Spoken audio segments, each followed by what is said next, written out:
Okay, so now that we are recording, I want to welcome everyone to this initial webinar series.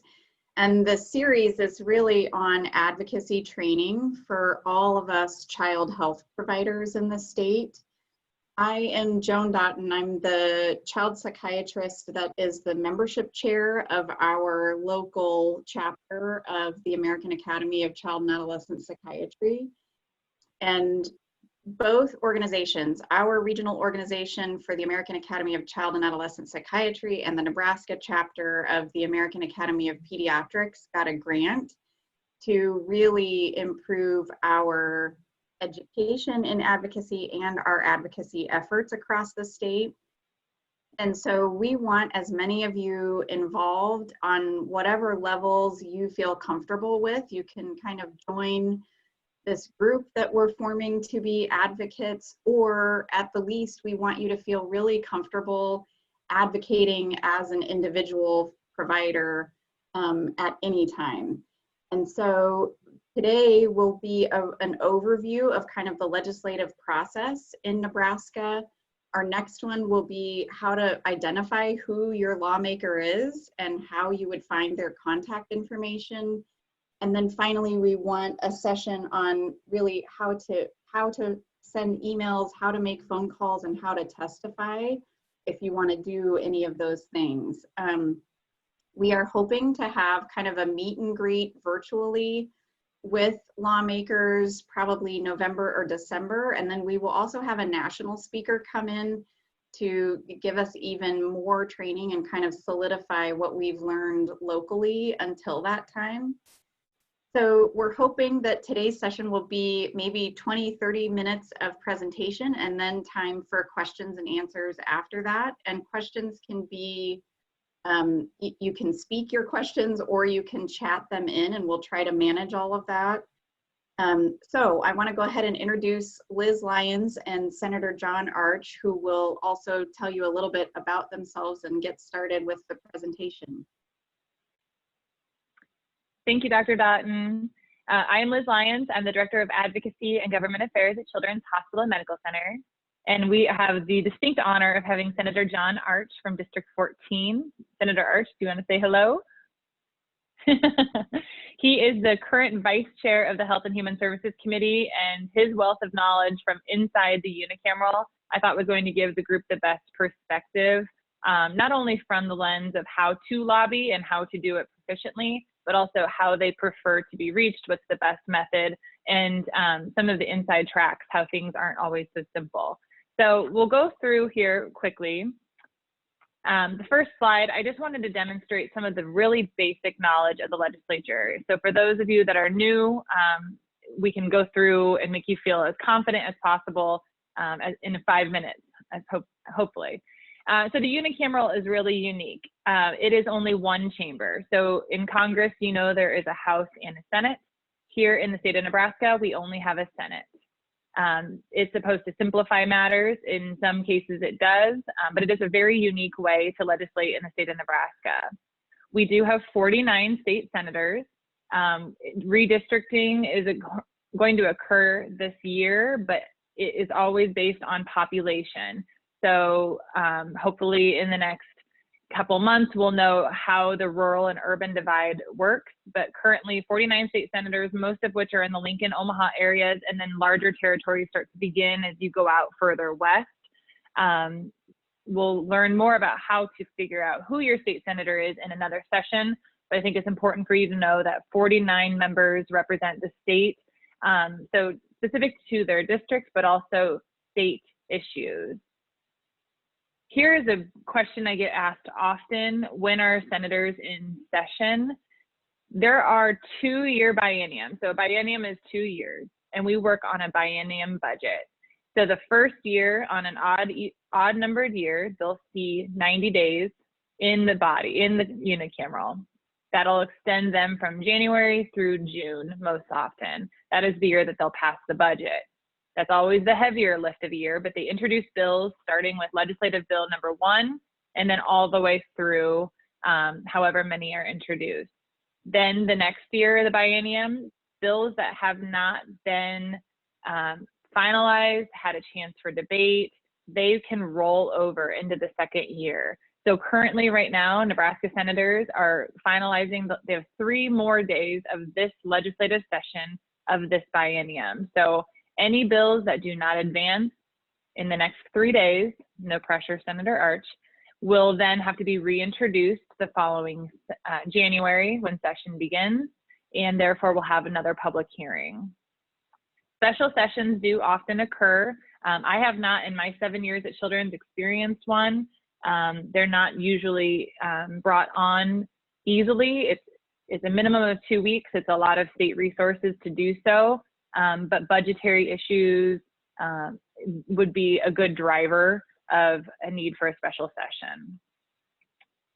So another great question as you start to put on your advocacy hat and think about, okay, I want to be a part of this, I want to do more, what committees do I monitor? I always joke that it's most. It's not just your Health and Human Services Committee, which Senator Arch is part of. It's a lot more extensive than that. Child health can be impacted by a number of different priorities in the body. Of course, Health and Human Services is going to be your #1 avenue. Making yourself very familiar with those committee members will be key. However, you also see that education is a part of this group. The role between a school and a healthcare provider are growing more and more. Bridges are being formed where before it was health or education. Now you see more unanimous decisions. It's the well-being of the child, the whole picture of the child. And especially with COVID, as we're looking at schools coming back, health partners are working a lot with schools. Therefore, Education Committee becomes a strong priority. Appropriations Committee, this is the committee that decides if money is going to be funded towards your initiative. So if you want to generate money for a research program, the Appropriations Committee is where you would have that request. Revenue Committee, they make the taxes. We've seen cigarette tax in this committee. Tobacco tax is a big incentive for us. It's an opportunity to throw more money into the Medicaid program, which I'll talk a little bit more about Medicaid here in a moment. But other initiatives, sugar taxes are something that we've discussed as a group before. That would be in the Revenue Committee. Judiciary Committee, all of your child welfare issues, foster care issues, juvenile justice. You'll see that in the Judiciary Committee. We also had a bill this session about awareness of leaving a child in a hot car. If you were a person passing by, it's removing the liability if you were to try to break into that vehicle to save that child. Whether or not you knew that the car was on, it's to stop you in a moment, without thinking, get that child out of the car. So again, key issues come up all the time. Ag is a committee I've never been in before, and I've been working with Senator Brandt about water quality issues. So again, be open-minded as you become an advocate. Look at the bills as they're introduced, and you'll start to see, before they're even assigned to a committee, anything that might impact a child. And some of these bills are very ambiguous in nature. Somebody like a contract lobbyist or another advocate or even your state senator can help you get more clarification on what a bill's intention is.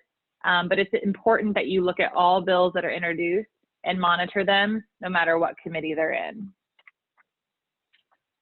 So no matter what committee you'll be assigned to, it all comes down to if it's going to have a price tag, what the overall picture is. I wanted to give you a breakdown of what the state budget allocates towards. So you'll see a great funding portion to university and state colleges. Department of Health and Human Services of the entire budget is about 15%. Now I'm going to walk you through something, so bear with me if this does not work well. Okay, can everybody see this okay? This is the State Department of Health and Human Services budget for July 2019 through June 2020. I think it's important for this group to see in orange the portion of Medicaid. Now, Medicaid is a state and federal funding program. but that is 57% of the Department of Health and Human Services budget, which Liz. makes it priority. Oh, yes. Oh, you may It's need to not reshare your showing your screen budget. because we're still stuck in the PowerPoint one. Oh, I'm sorry. Let's see. We believe New that share. you have a slide, but we can't see it. Thank you. Can you see that now? Okay, Yeah. perfect. So this is the, again, orange is Medicaid. I just wanted to see the significance of Medicaid funding. Medicaid is important to children, as you all know. Overall, nationally, Medicaid is over half enrollment is children, but they're less than a third of the cost of Medicaid. So you can think of, long-term care facilities, aging and disabled as being the primary drivers of cost, but children are an enrollee group that are intentionally designed into the Medicaid program, which therefore relies on heavy advocacy efforts to keep, sorry, I'm sharing a new screen again, to keep the program susceptible for children, to keep it open for children, to keep provider rates up. It's very important as an advocate that you know that Medicaid often has a target on its back. In a state like Nebraska, it's a giant piece of the funding, but it's also, with initiatives going on, it can be quite contentious based on just being a program that requires so much state spending. I'm going to move on into the calendar quickly before I turn it over to Senator Arch. I just wanted you to see again the breakdown of when you can anticipate senators to be in the building. This is a caveat to what he is going to say coming up, but legislators are physically in the building, in their offices, and on the floor of the Capitol the first Wednesday of January, and they are there for 60 to 90 legislative days. So they'll either adjourn in April or June. In the first 10 days of every legislative session, that is when bills will be introduced. It's important to know that because you need to have all of your ducks in a row and your preparedness and your stakeholder input and maybe even a draft of your bill in advance, I would say before the holidays in December. So it's important that you know that you are committed to your senators and working with them when they're out of the session. So in the next 3 days or so, Senator Arch and others will be looking at what their priorities will be for the following year. They'll hold legislative interim resolutions, hearings to study issues. They'll work with the stakeholders to decide what's going to be important. But that first 10 days, you need to have a bill ready to go to be introduced. Every bill will have a public hearing. All committee hearings are in the afternoon, beginning at 1:30, no matter what committee they're in. And following all hearings, they'll move to full day debate. So you'll be able to monitor all of these things on the website. I'll show you really quickly just to navigate. Here we go, new share. This is the legislative website landing page. So if you click the link, and I'll share my slides after this live video streaming area right here, NET, is where you can watch them live on the floor. So Tuesday, I suggest that you all tune in and watch as they debate property tax relief for the final time. You will see a calendar if it is a day that they're in session right here. However, this legislative calendar that you notice here, I will go to the date Tuesday, and you can see the agenda. So it's important to be able to know how to navigate this to keep track of your bill. And this is something that we can go further into detail in another day, but you'll see the first bill up is LB 1107, which is the property tax relief you've been seeing on the news. The abortion bill follows, which again, it's going to be a hard day on Tuesday for Senator Arch, but it's important that you be able to know how to navigate this. And I'm happy to walk through that with you on another day. I just wanted to give you the basics on how to find legislative bills. The bill lists are over here, introduce legislation, where you can scroll through. And here's the Senators tab where you can find out how to contact them. Now I'm going to turn it over to Senator Arch. He is, again, a resource, a tremendous resource to us in the Health and Human Services Committee. and I wanted to get his perspective. He's also the former CEO of Boys Town Hospital, and again, great feedback will be given from Senator Arch on how to do this properly. So go ahead, Senator. Okay, thank you. Thanks for the opportunity to do this. So how does this work? And if you hear me say anything today, just remember one word. It's relationships. That's the word.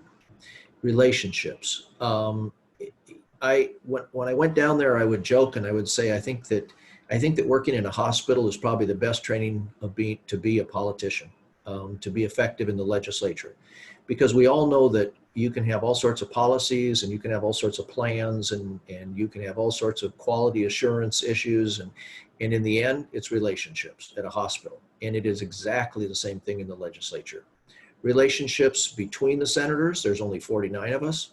And so we develop those relationships. Unfortunately, term limits makes that difficult because, of course, you have to develop relationships with sometimes up to 13 new senators. I think that was the number in my class that came in. And I'm sure that those people that were sitting there in the chambers gave out a big, heavy sigh. Here comes 13 new ones. And have to figure out who they are, what their passion is, what their likes, dislikes, what their personality is. All of those things have to be developed new every 2 years. But that's the only way you can be effective, is relationships. Relationships with lobbyists, relationships with advocates. We depend a great deal, and I'm going to talk a little bit in a second about that, but we depend a great deal on the relationship with trusted, capital TRUSTED, with trusted relationships, people that you know aren't going to lie to you, that aren't going to change on you without telling you that they're changing. Those are very, very important things, because the fact of the matter is we've got about, I think, Liz, I think we're about 1,200 bills in the 2-year cycle.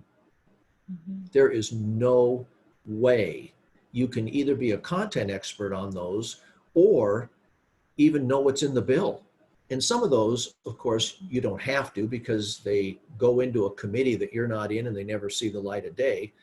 But some of those, when they come to the floor out of a committee, this is the first time you've ever heard of the bill. And so the ability to go to somebody and say, what's going on? What is this? Whether it be somebody standing out in the rotunda or somebody on the floor, very, very important. So relationships. Ideas come second, honestly. Relationships come first. And so that's very important. All right, so get organized, develop your ask. So the first thing, of course, is do you have a relationship? So you're going to somebody and say, I got an idea, or I've got a bill, or I've got something that is really important, or something that needs to be fixed. Do you have a relationship? Not absolutely necessary, but certainly beneficial. So whether you personally have a relationship with that individual, or you get an introduction, and this is the role of lobbyists, because they're talking to us all the time about not just that bill, but this bill, or where they are on these various things, or input. And so that's the role of the lobbyists. That's not a bad word. Lobbyists are not a bad word. They're necessary part of the legislative process. And so that's, use your lobbyists. You all have jobs. This isn't full time. You're not down there all the time developing those relationships. If you get a chance to go to a reception or something that's hosted, that's always a good time to just stand around and talk. And then later on, when you ring the doorbell and come and visit, you say, oh yeah, I talked to you at that reception. So, I mean, all those things takes time, but if you want to get involved, do that, develop those relationships. Second thing I would say is never assume anything. Never assume we know, never assume we understand, never assume we've heard of this issue. We are bombarded with multiple issues, from ag to the elk are eating all of the farm produce out in western Nebraska, to you name it. all of those things come to us. Never assume. So, you know, when you sit there and say, oh, they probably know about this. No, we probably don't know about this. And so take the opportunity to communicate and through people or even yourself. Good ideas and good bills. How does it work? Get organized. Good ideas and good bills, you need both. You can have a good idea and a bad bill. You could have a good bill and a bad idea. You need both. The bill has to be well written. It has to say exactly what you want it to say, do exactly what you want it to do based on a good idea. So those two things are all part of it. But it's not just big ideas. It can be little ideas. I introduced, I think, 12 bills in this second year, which is a little unusual. I think 11 of those are going to pass, but they aren't like, the ground isn't shaking on these bills. Some of them are just little tweaks. Something needs to be clarified. We were talking ahead of time. One of the issues that sits out there right now is the role of a medical assistant. And interestingly enough, it just wasn't clear in statute as to what a medical assistant or a non-licensed, credentialed individual in your office can do. And so we said, well, let's clarify that. Now that, yeah, as I say, the ground didn't shake, nothing moved. It was just good governance. So some of the bills are just good governance, you know, where you say this has to be clarified because I got a question from somebody and I guess it's just not there in the statute. So big ideas and little ideas. Now, one of the things that I will always ask if somebody comes to me and is, who's going to oppose this? That's a very important question because you always want to know what's out there ahead of time. The favorite phrase of everybody that comes in that says they have a bill is, oh, this is a real simple bill. Unfortunately, there aren't many simple bills because the simple issues have been solved a long time ago. So sometimes there are simple bills, but I can't tell you how many times people start their introduction on the floor of, now this is just a simple bill, or this is a cleanup bill, or this is just a technical adjustment. In other words, don't worry about this one, just vote yes.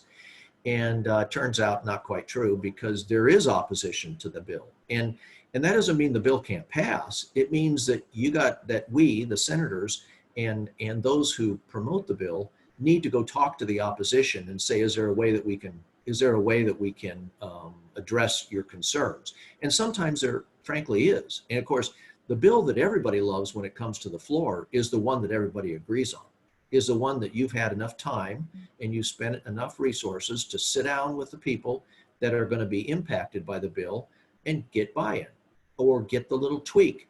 And we sat in the office one day and we had people from Judiciary and HHS and multiple committees, insurance and banking. We all sat around the table and the state came in and said, we've got issues with this bill. Well, what are they? And they started going through the list and everybody sat there and said, oh, we could do that. Oh, we could do that.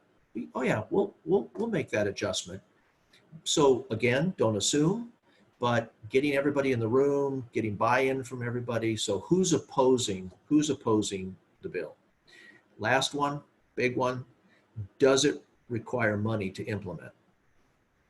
We have to know. Now, fiscal notes are developed. The administration, through the department that's going to be impacted, they're going to have an opinion. And then there's a fiscal office of the legislature, and they develop a fiscal note as well. And sometimes they conflict. Sometimes the department will come in and say that will be $4 billion to implement that. And we have to replace our entire information system in order to do this little small thing. And you say, yeah, boy, maybe not. Maybe we could do it a little simpler than that. And then the fiscal note goes away. But if there's a fiscal note attached, that has to be addressed because if you have a fiscal note, you're in a different category of bills. You will have to find the money. And so HHS may have a bill that has a fiscal note that's going to roll over to an A bill, an appropriation bill, and you're going to have to sell the appropriations committee that this is a real important thing. It needs to be on their list when they produce the budget. So it can be done. It's tougher and tougher to do that now. If you were listening to any of the debate, those appropriations that came out of the appropriations committee, some of those were hotly debated. So it's always a priority. What is the priority? And so does it help, or does it have a fiscal note?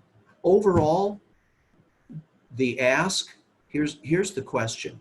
How does it help the citizens of Nebraska? How does it help the citizens of Nebraska? That's a question you have to answer when you go to a senator to ask, would you please introduce this bill? A lot of times it comes in and says, well, we know how it helps the industry. We know how it helps you personally, but how does it help the citizen of Nebraska? So that's okay. That's enough of that. Identify your legislative champion. It's best if the bill you're introducing, that you want introduced, the person that sponsors it is a member of the committee that you think it's going to be referenced to. It's better for that to happen. Not absolutely necessary, but it's better because there's a process that you go through, and I'm going to talk about that in a second, but there's a process you go through, and in that process, you sit down as just a committee and discuss the bill. Well, your advocate is sitting in that meeting. Nobody else is sitting in that meeting. The sponsor of the bill, if they're not on the committee, isn't sitting in that meeting. So it's best to find somebody on the committee. You bring an idea. Well, who's going to write the bill, right? There is a bill writing office there at the legislature. They will take an idea and turn it into a bill, run through the legislative assistant in the office of the senator that's going to be introducing the bill, and then you develop the language together. Or large organizations, large associations, they go out and write the bill and bring it written to the senator. It can be done either way, but somebody has to actually write the bill and turn it into language that's appropriate to introduce on the floor, and so that's something else. Let me just take a look at my notes here and make sure. There's something that's probably misunderstood down the legislature, and that is that somehow there's this big invisible hand somewhere in the process that is directing all of what happens in the legislature. And I will tell you that's not true. That is not true.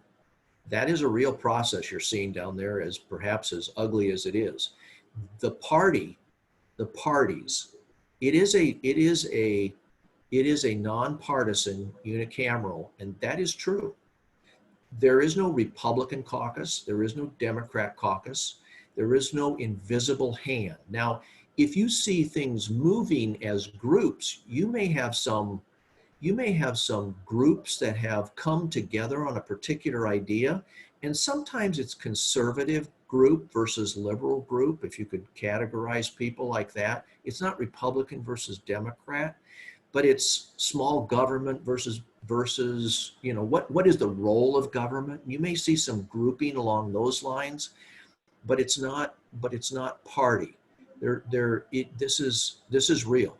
And so you'll find some people that are strangely in favor of the same bill. If you were watching yesterday, Senator Crawford introduced a bill on decoupling from the CARES Act, and it provided some certain benefits to individuals on income tax. I won't go any further, but you saw Senator Groney, Senator Erdman supporting Senator Crawford's idea. Now, that's unusual, but they came together on that idea. And so again, you're back to relationships, you're back to ideas. Ideas are very, very important. And if you have a good idea, it can be implemented. So I guess just think of that. Now, one last thing on this, identifying your legislative champion. we all come to the legislature with different backgrounds. You look at Senator Williams, banking. He did banking. Senator Stinner, banking, did banking. You look at the farmers, the ag producers, that's their background. I happen to come out of a hospital, out of healthcare. That's my background. So what do you do if you don't understand something? Well, you go to somebody that you trust that has content knowledge. I have never farmed in my life. So when I hear, how should we value farmland? Should it be based upon the market, or should it be based upon how much is produced off that land? I got to go talk to a farmer. I have no idea. And the same thing happens in healthcare. So when we start getting technical in healthcare, people turn to people that understand healthcare. So, you know, those relationships, the trusted voice, and unfortunately, because you have 1,200 bills, you will also start developing relationships where they come and they say, "How are you going to vote on this?" And that carries weight. Well, I'm going to vote this way, and here's why. Is this bill okay? Yeah, this bill is okay. Okay, all right, thanks. And 1,200 bills, you've got to have those relationships, and that's very important. So, okay, navigate the Nebraska legislature. Liz did a great job talking about that. Bills are referenced. It's called referenced. What committee do they end up getting a hearing in? It's referenced. So so they're referenced to a particular committee, sometimes based upon, well, always based upon how you write the bill. So there may be some bills that you think, well, that should be in the HHS committee, but it actually got referenced to the appropriations committee because of how the bill was written. Now, some of that's politics, some of that's strategy, but nonetheless, how you write the bill is important. And your lobbyists, the people that are leading the charge here and guiding you, they'll help you with all of that. That's their job. Bills have to be prioritized. They have to be prioritized. You know, no, even there are more bills that come out of committee, voted out of committee, that are never heard on the floor because they were not a committee priority. They were not an individual senator's priority. So there's just, I mean, I describe it like a soccer game. When time is up, time is up. That's just the end of the game. I don't care where we are. I don't care what the whistle blows, and you go home. We're going to go home in 3 days. There are even priority bills that have not been heard this session. Even those weren't heard, let alone the ones that weren't ever prioritized. So it's a job to manage bills through the legislature, but again, you know, I would say to those of you that are in the trenches doing the day-to-day care of patients, you see things that say, man, if we could change this, that would really improve the quality of care or reduce the inefficiencies of the process, or what a dumb regulation that we have here. We really ought to change that regulation. Those are the ideas that need to float up from the people that are doing the care, providing the service, taking care of the patients, and saying this is a real barrier. This is something that we ought to change, and it'll make care better. It will actually improve the outcome of the patient, and not just business as usual. So things can change. Things can be changed, and that's why senators are there to help do that. Okay, next slide. True, false. All right, here we go. First one. Senators only work 60 to 90 days out of the year. First of all, those are days in session. Those are not calendar days. Those are days in session. That's why you say, oh, you only have 90 days. Yeah, and it ends in June. Wait a minute, that's 6 months. Well, those 90 days are spread out over that period of time. So no, it doesn't end. I say the citizens get their money at $12,000 a year is what we get paid for doing this job. They get their money's worth, because it really is, it's not, I wouldn't say it's a full-time job. It certainly is a full-time job when you're in session. After session, there are interim studies, there's meetings, there's constituent meetings.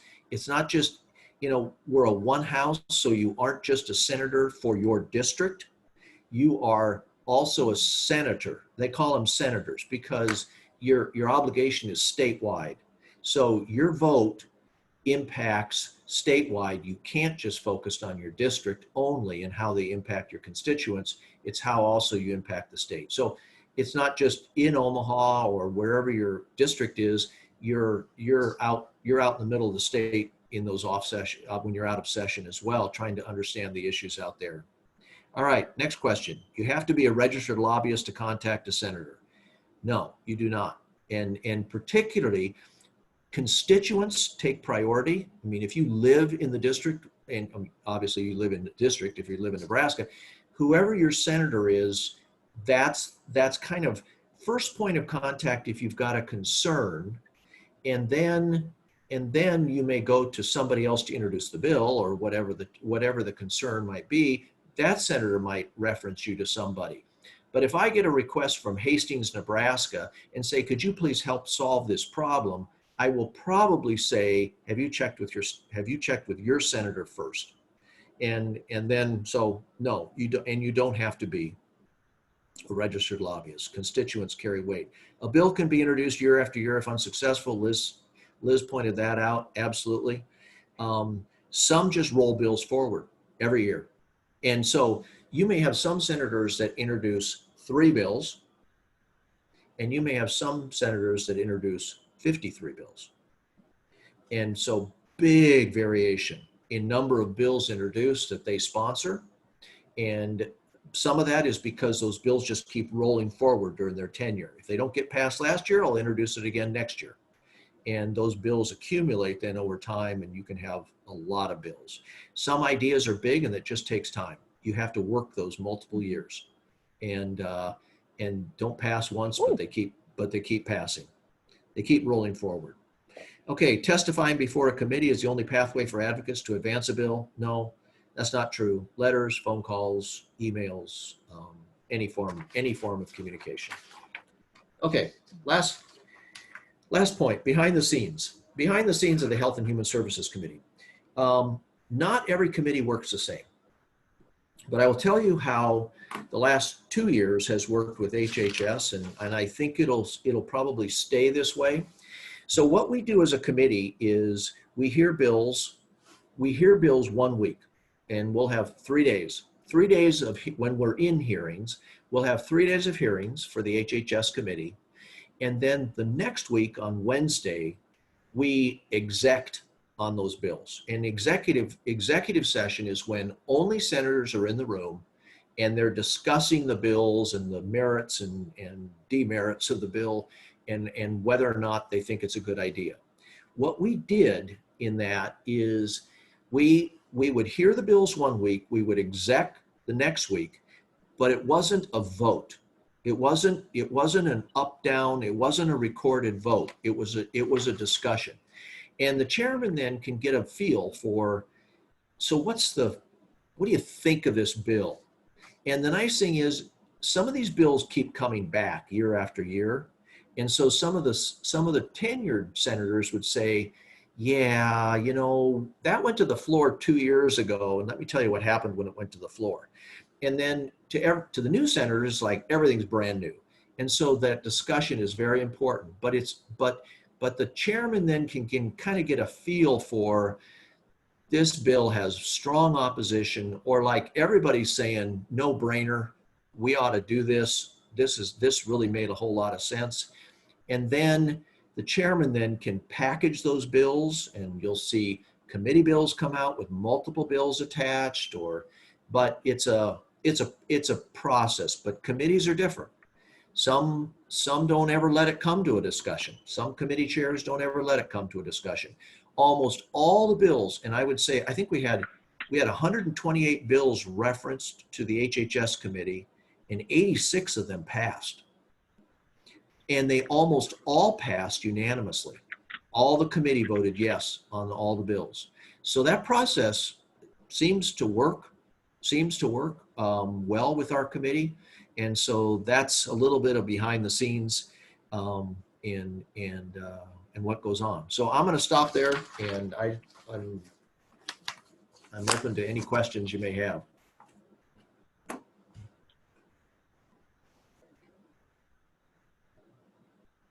I'm going to stop the share so I can also see the chat box here. Feel free to type in your questions. I have one for you, Senator. Okay. Are you running for chair of Health and Human Services Committee? I plan on doing that. Yep, I think so. Fantastic. Yeah, I hope I'm That's successful with that. Yeah. I think you will be. Yeah, I hope so. I have a question for Senator Arch. Sure. I'm Carla Lester, pediatrician, and I've done a lot of advocacy work and around the area of like childhood obesity and healthcare access for children and other issues.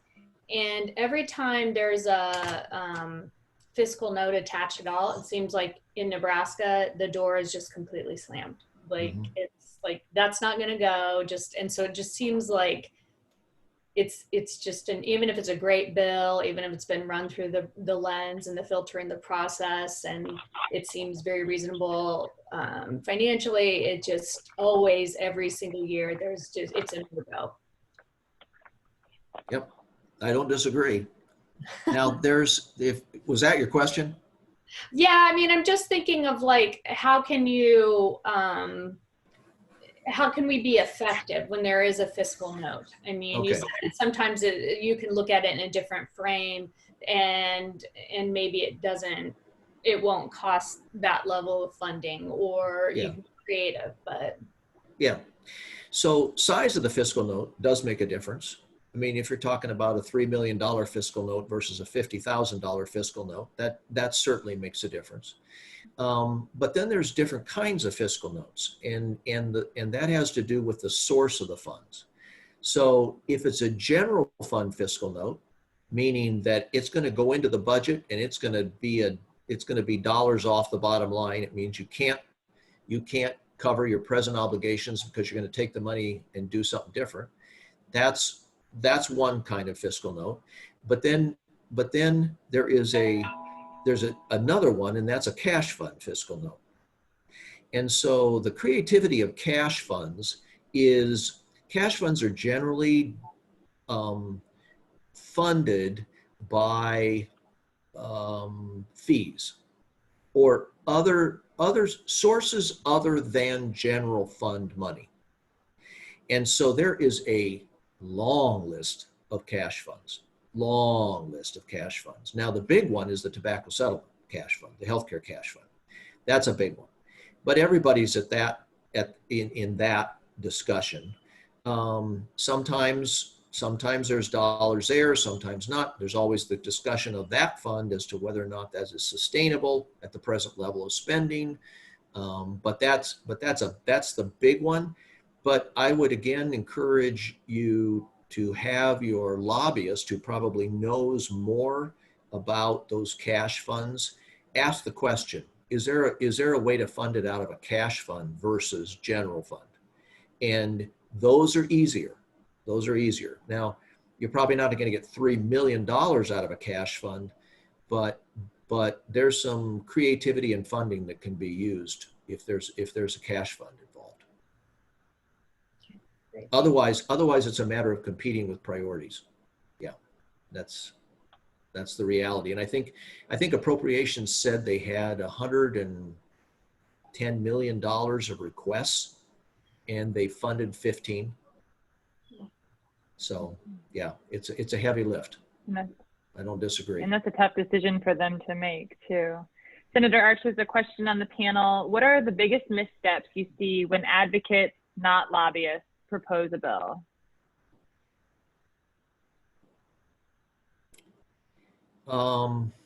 Would you say that the 407 process would fit this criteria, that if it's a scope change, or if it's a scope change and it didn't go through the 407, forget it.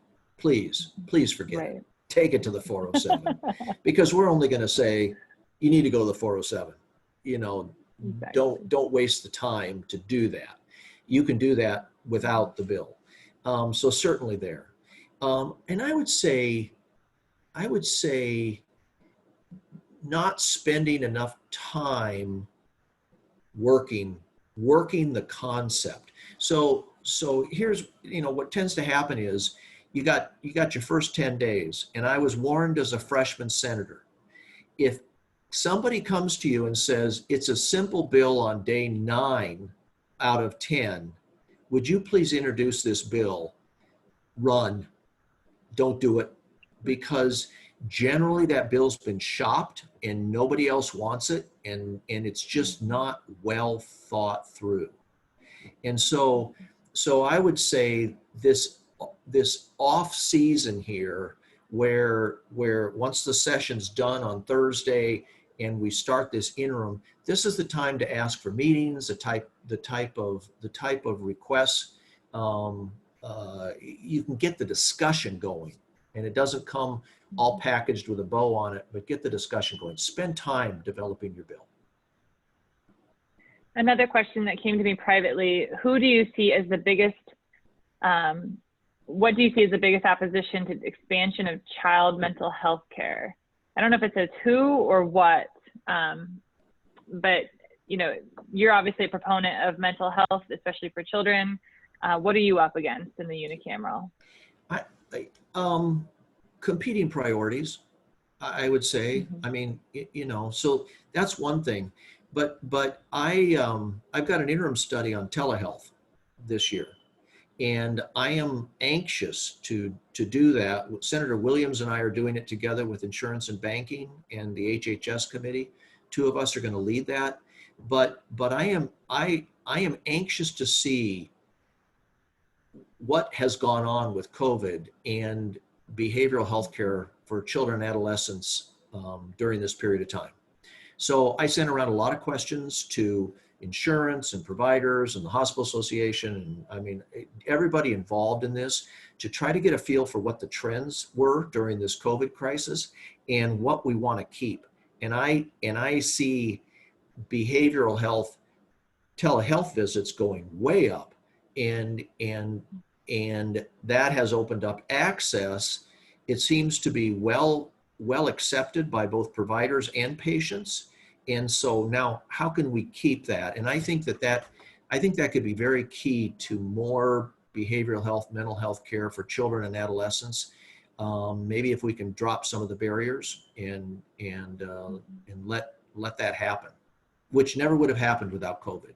I mean, it's an opportunity as far as I'm concerned. I couldn't agree more. It's the silver lining to COVID. It was something that I think a lot of physicians and providers were interested in, but it was just hard to initiate on top of a heavy workload as it was. Yeah. Dr. Lester's question, you touched on it briefly, but is there any other COVID related bills that you're seeing circulate preparing for January specific to kids? No. I think that I think that the debate happened on the floor with how is this money going to be spent? We're watching what has happened with what is going to happen or not happen with the federal government and COVID flexibility. A lot of money has come in, but I don't see now in the remaining days of the session more COVID discussion. Oh, there may be a senator that may speak on it, but I don't see any action being taken. Something to maybe study over the interim and look at maybe what we might need for January, but you're right, it is largely federal at this point. Dr. St. Germain brought up a really we need a vaccine. We need a vaccine. Yes. Okay. Dr. St. Germain brought up a great point, and it is, as we talk about vaccines, there's a work group that I'm part of and a number of folks on this call with the American Academy of Pediatrics looking at vaccines and looking at how we can strengthen the role of vaccines in children, potentially looking at removing the personal and religious exemption. We understand it's a regulation that's just really loosely written. You've talked about that a number of times today in your presentation where, but this is not a simple bill, and I'll never define it as one because there's a great, there's a lot of opposition. This one has come to the legislature in the past, and it packs the hearing room. They'll be out in the hall. So any advice for a group that are looking at this with the intent of, again, just strengthening the pediatric population's herd immunity for those that are vulnerable, that don't have the ability to receive vaccines themselves? I'm open to suggestions. I don't have any myself. I'm a little concerned about what has happened during this COVID crisis to regular immunizations, just regular immunizations. Right. I mean, the missed appointments and how all that is going to catch up on immunizations. That's a concern, obviously, and I'm sure you've seen that with your own patient population. But honestly, I don't have suggestions on that one. Well, stay tuned. Yes. Oh, yes. Dr. St. Germain? Well, I was just going to say, where has it gotten, when it's been brought up before, what have been the points that people can't get past, or what do we need to be really looking at if we're going to bring forth that kind of legislation? I would say that it's framed as freedom of choice. That's probably the big one. I mean, there's some religious objections, but most of it is freedom of choice. The religious objections would be on information somebody's received, on how the vaccine was developed and all of that. But most of it is the parents' right to choose. And that's where most of the objection comes from. Thanks. That helps us kind of focus our efforts a little bit. Yeah. Dr. Doughton asked a question, how does this group become more familiar? What is the best approach for an advocacy group, especially of the experts that you see in this panel now?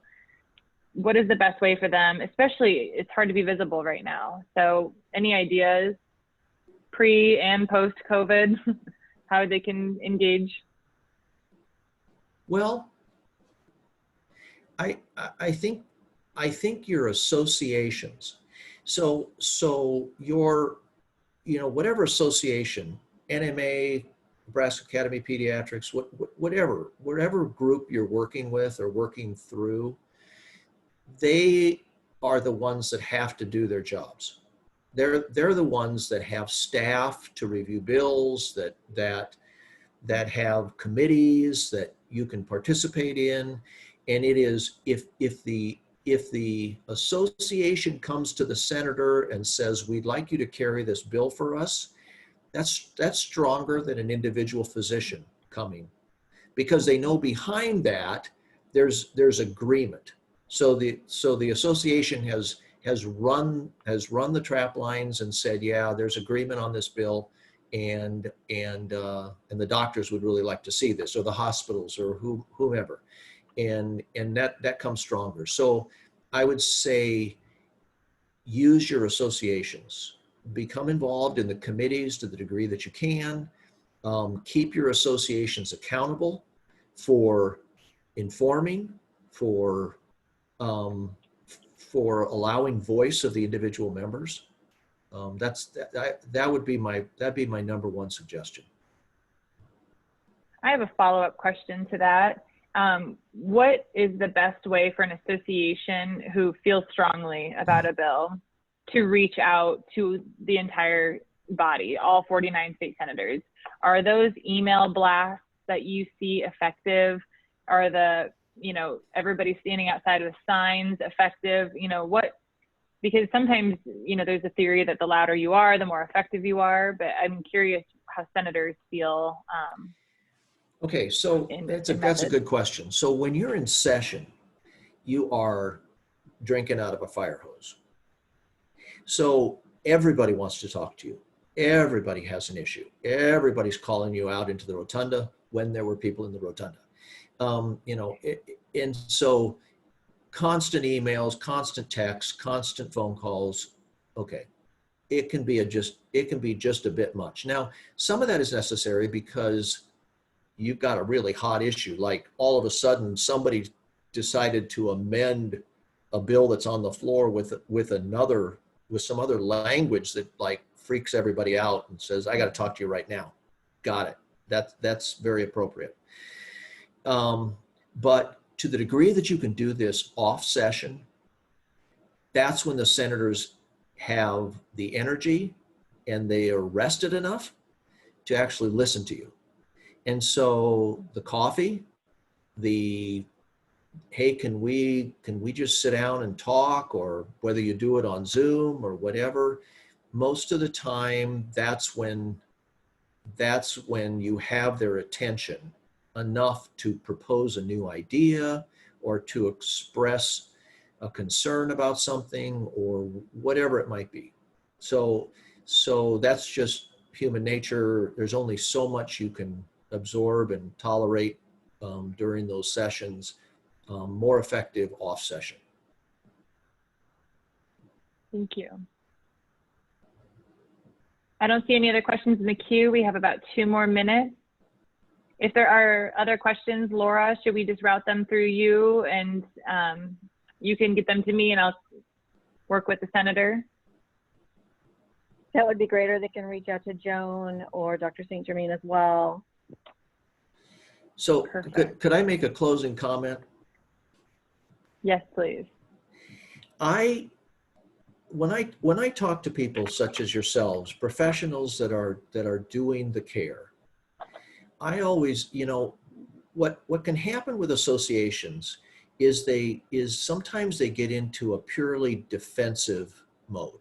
They get into the protect our turf at all cost and don't change anything, and that kind of a thing. And so it's like oppose this and oppose that and all that kind of business. What I encourage, which is much more difficult, is to when you see something in your practice, jot it, that you say, this just doesn't make sense. Why are we doing this? Why are we required to do this? This just doesn't make sense. Jot it down, ask the question. Don't be afraid to ask the question. Sometimes the answer may be, I have no idea. Sometimes it's a federal regulation that you can't get around, those. But the question is, how can we improve care? The question that I keep asking, and I'm hoping that we may be getting better at this because of some of the data now that is being collected. But is anybody getting better? Are we moving the needle at all? Are we just spinning our wheels? Are we just doing it the way it's always been done? And so for those of you that like to think those kinds of thoughts and outside the box, I really encourage people to ask that question. How can we improve the care and reduce cost? Right? Those two things. Those we have to be doing those things. So I'm anxious to hear ideas along that line and how we can do those things. Well, thank you, Senator, for your time. This was so valuable, and you just laid it out perfectly. Great. How to envision yourself as an advocate and how to navigate the process effectively. So please look forward to seeing all of us as often as possible.